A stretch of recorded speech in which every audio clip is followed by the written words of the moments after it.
The Galactic Council chambers had never witnessed such unanimous agreement. Representatives from 47 species, spanning the breadth of known space, sat in their environmental pods and declared with one voice, humanity was doomed. Ambassador Zeftar of the crystalline hegemony spoke first, her translucent form shimmering with indignation. The humans have rejected our final ultimatum. They refuse to surrender their weapons, dismantle their military, or submit to council oversight. Typical primate arrogance chittered Hive Queen Zalnasa, her mandibles clicking in what passed for disgust among her species. They discovered faster than light travel barely 2 centuries ago. How dare they think they can stand against civilizations that have ruled the stars for millennia?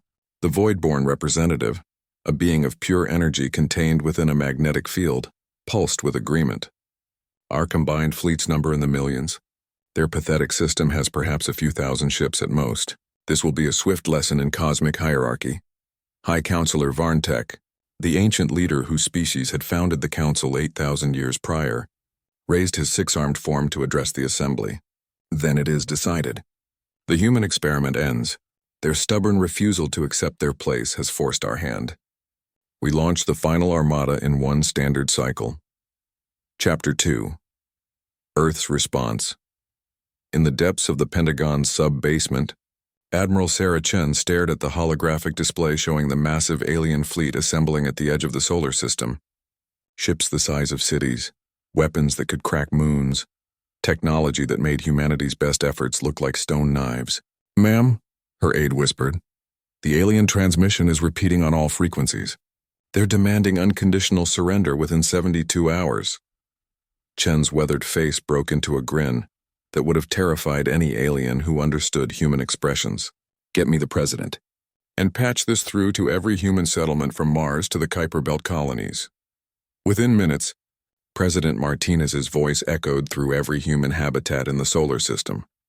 "Citizens of Earth and her colonies, we face an enemy that believes superior technology guarantees victory. They're about to learn why that assumption has buried every empire in human history that made it. Implement Protocol Omega. Show them what desperate humans are capable of." Chapter 3. The Swarm Awakens. The Galactic Council's final armada dropped out of hyperspace expecting to find a primitive system, cowering in fear. Instead, they found something that would haunt alien nightmares for generations to come.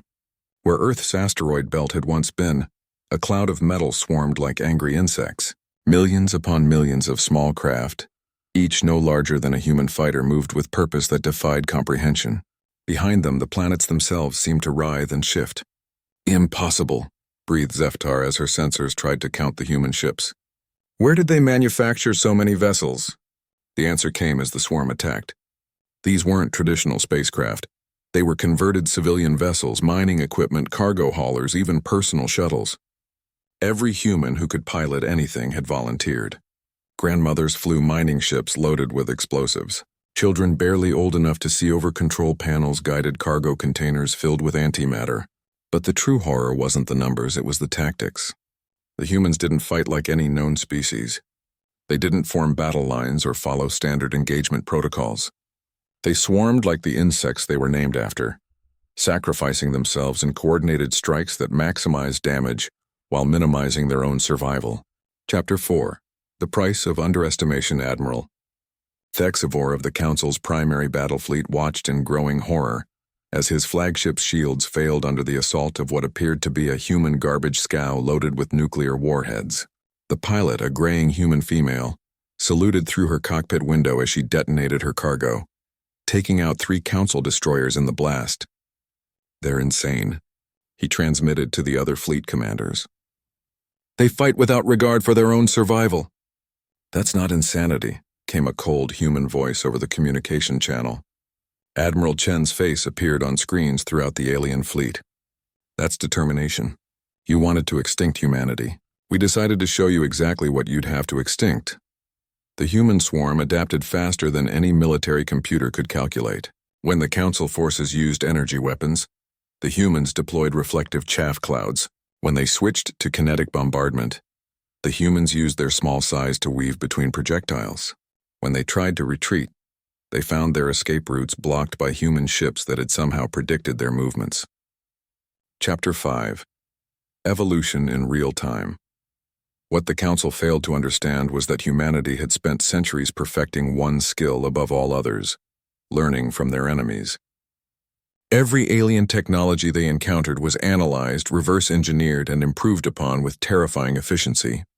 Human ships began incorporating alien tech scavenged from destroyed Council vessels. A mining barge would ram an alien cruiser, survive long enough to upload the enemy's shield frequency, then transmit that data to every human ship in the system before exploding. The planet Earth itself had become a hive of activity.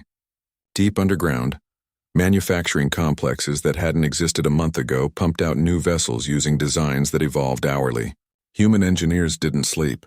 They worked in shifts, each team building upon the previous team's innovations. Chapter 6. The Tide Turns. 3 days into what was supposed to be a quick extermination, the Council's final armada found itself fighting for survival. Half their ships were destroyed or disabled, and the human swarm seemed to grow larger with each passing hour. High Counselor Varntek's personal dreadnought, a kilometer-long monument to alien superiority, shuddered under the impact of coordinated human attacks. His bridge crew worked frantically as reports flooded in from across the fleet. "Sir, the humans have broken through the third defense perimeter. They've boarded the Infinite Majesty. The crew is requesting immediate evacuation. Their ships are somehow communicating faster than our jammers can block." Varntek's composure finally cracked. How are these primitives defeating us?" The answer came from an unexpected source. Dr. Elizabeth Hawkins, xenobiologist and prisoner of war from the Council's first probe, spoke from her cell aboard the dreadnought. She had spent months studying her captors, and now her voice carried across the ship's communication system. "Because you made one fundamental error," she said calmly. "You assumed technology determines victory, but humans learned long ago that victory goes to whoever wants it more, and you just threatened our children." Chapter 7. The Message. As the remnants of the Council's fleet limped away from the solar system, a transmission followed them. Not from Admiral Chen or President Martinez, but from a 10-year-old girl in New Shanghai, speaking for every human child who had watched the sky and wondered if they would live to see tomorrow. "We didn't want this fight," the child said, her words transmitted across the galaxy.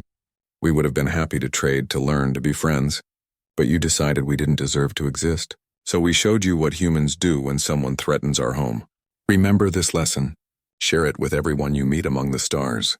Humanity doesn't start fights, but we finish them." Epilogue. New Galactic Order.